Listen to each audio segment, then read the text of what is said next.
வணக்கம். செல்வகுமாரின் இரவு 8 மணி வானிலை ஆய்வறிக்கை. அதிகாரப்பூர்வ வானிலை அறிக்கைக்கு இந்திய வானிலை ஆராய்ச்சித்துறை அறிக்கையை பார்க்கவும். 2025 பிப்ரவரி 13 வியாழக்கிழமை இரவு ஆய்வறிக்கை. தொடர்ந்து உயரழுத்தம் மத்திய வங்கக்கடல் பகுதியில் நீடித்துக் கொண்டிருக்கிறது. இதன் காரணமாக பனிப்பொழிவு முன்கூட்டியே தொடங்கி இருக்கிறது. இன்றைக்கு இரவு, அதாவது நள்ளிரவிலிருந்தே பனிப்பொழிவு காணப்படும். தமிழ்நாட்டில் பனிப்பொழிவு இருக்கிறது. இப்பொழுது மூடு பனிப்பொழிவு முன்கூட்டியே வர இருக்கிறது. அதாவது எப்பொழுதுமே பொழுது விடியும் நேரத்தில் தான் பெரும்பாலும் இருக்கும். இந்த ஆண்டு நள்ளிரவிலிருந்தே மூடு பனிப்பொழிவுக்கு வாய்ப்பு இருக்கிறது. நாளை அதிகாலை காலையும் மூடு பனிப்பொழிவு இருக்கும். வெப்பநிலையை பொறுத்த வரைக்கும் திருப்பத்தூர் மாவட்டம் 36 டிகிரி செல்சியஸ், சரியாக நம்ம சொன்னது 36, இன்றைய எட்டிவிட்டது. 36 டிகிரி செல்சியஸ் திருப்பத்தூர் AWS. மற்றும் குறைந்தபட்ச வெப்பநிலை நேற்றைக்கு பார்த்தீங்கன்னா இரவில் 15.9 டிகிரி செல்சியஸ், 15.9, 16 டிகிரி செல்சியஸ். ஆக 16, அது அதிகபட்சமாக 36. அப்போ எவ்வளவு? சரியாக 20 டிகிரி வேறுபாடு. சரியா போயிட்டு இருக்கு இந்த ரேஷியோ. அப்போ பகல்ல வெயில், இரவிலே கடும் குளிர், பனிப்பொழிவு இது தொடரும். மழை பொழிவை பொறுத்த வரைக்கும் கண்டிப்பாக மழை வாய்ப்பு பாருங்க பேசு பொருளாக போகிறது. பிப்ரவரி மாத இறுதியில் ஒரு காற்று சுழற்சி வருமா? வானிலை ஆய்வு நிறுவனத்தில் அறிக்கை விரைவிலே வரும். ஒரு பேசு பொருளாக போகிறது. அது அதாவது காற்றழுத்த தாழ்வு பகுதியாகவே மாற வாய்ப்பு இருக்கிறது இந்த மாத இறுதியில். அது மழைப்பொழிவு எந்த அளவு எட்டி பிடிக்குங்கிறதான் ஆய்வில் இருக்கிறது. காரணம், உயரழுத்தம் சற்று இடையூறு கொடுத்து கொண்டிருக்கிற காரணத்தினால வட தமிழ்நாடு வரைக்கும் மழைப்பொழிவு எட்டி பிடிக்குமா, டெல்டா வரைக்குமா, அல்லது இலங்கை தமிழ்நாடு வரைக்குமாங்கிறது. ஆனால் 25ஆம் தேதியிலிருந்து 28ஆம் தேதி வரைக்கும் குழப்ப வானிலை, கடும் மேகமூட்டம், தூறல், சாரல் எல்லாமே இருக்கும். இலங்கைக்கு கனமழை வாய்ப்பு இருக்கு.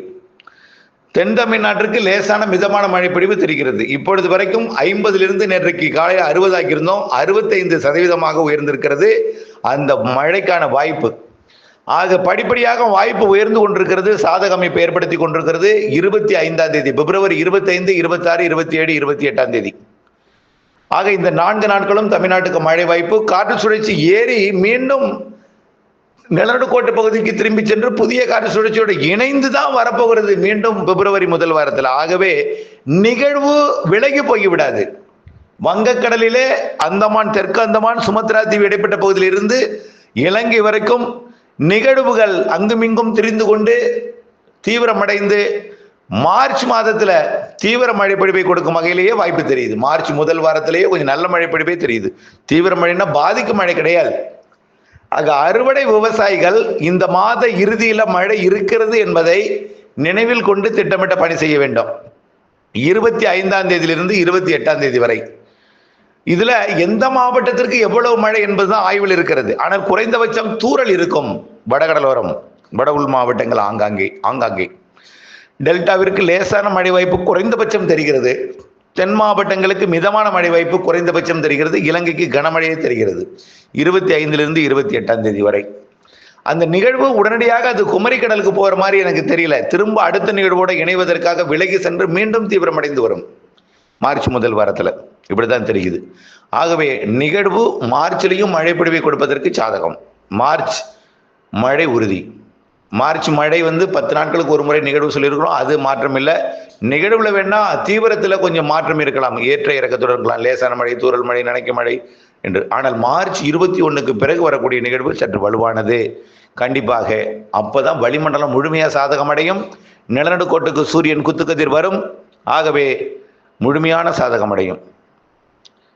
மார்ச் 21க்கு பிறகு வரக்கூடிய மழை நிகழ்வுகள் வலுவாக இருக்கும். நிச்சயமா ஏப்ரல், மே வலுவான நிகழ்வு உண்டுன்னு திரும்ப திரும்ப சொல்லிட்டு இருக்கோம் அதுல. ஆனால் நிகழ்வு உண்டு.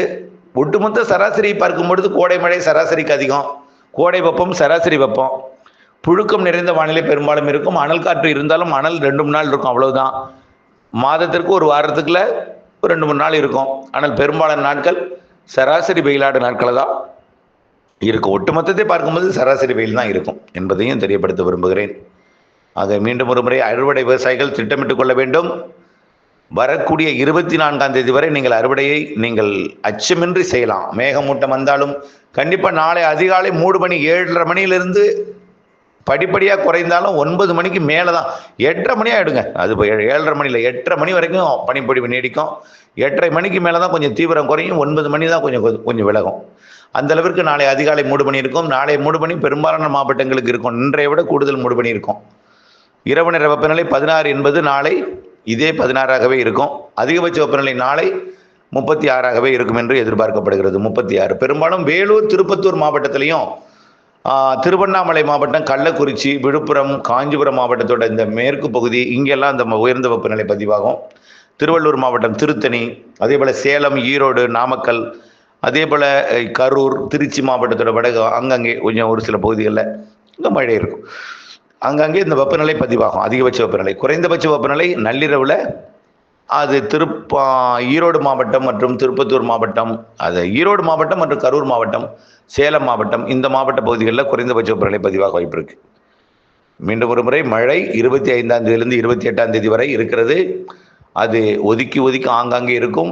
வரக்கூடிய நாட்கள் அது உறுதிப்படுத்தலாம். 28, 25, 26, 27, 28 தேதிகளில் அறுவடை வைத்திருந்தால் அறுவடை நாட்களை வானிலை கூட இணைந்து திட்டமிட்டுக் கொள்ள கேட்டுக்கொள்கிறேன்.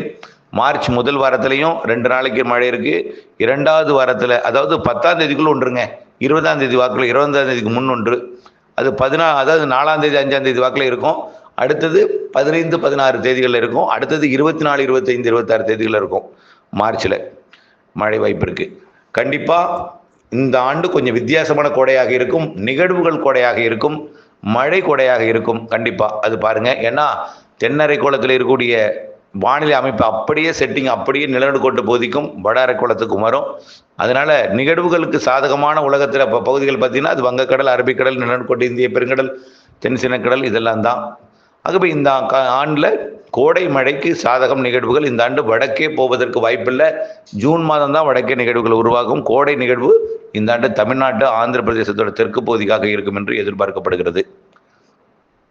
அப்புறம் தென்மேற்கு வடகிழக்கு பருவமழை குறித்து ஏற்கனவே நீண்டகால அறிக்கை சொல்லியிருக்கிறோம். சராசரிக்கு கூடுதல் தென்மேற்கு பருவமழை, முன்கூட்டியே தொடங்கும் தென்மேற்கு பருவமழை தொடக்கத்திலிருந்தே தீவிரமாக இருக்கும்.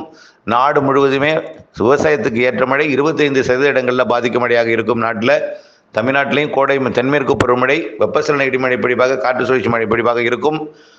ஆக வடகிழக்கு பருவமழை வலுவான நிகழ்வுகளால் வலுவான மழைப்பொழிவு, சிறு நிகழ்வும் வலுவான மழைப்பொழிவு சொல்லியிருக்கோம். 2025 நிறைய மழை தரக்கூடிய ஆண்டு, வலுவான நிகழ்வு ஆண்டு, நிகழ்வுகள் ஆண்டுன்னு சொல்லலாம்.